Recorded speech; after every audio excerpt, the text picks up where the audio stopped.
ప్రియ దేవుని పిల్లలారా, దేవుని సంగమా,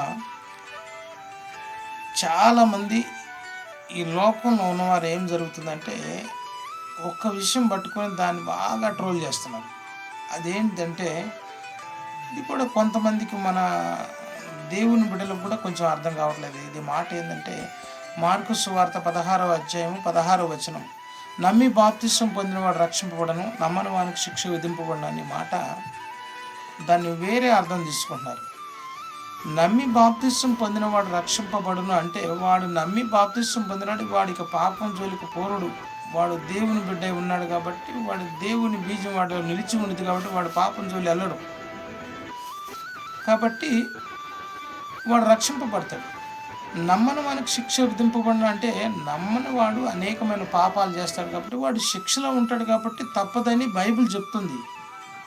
అంతే తప్ప దాని గురించి దేవుడు నమ్మకపోతే శిక్ష విధిస్తా అన్నాడు, నమ్మితే రక్షిస్తా అన్నాడు, ఇదేంటిది నమ్మకపోతే శిక్ష ఎందుకు విధిస్తాడు అనే మాట తీసుకొస్తున్నారు. అది తప్పు. దేవుని పిల్లలారా, అది గమనించండి. ఆమేన్.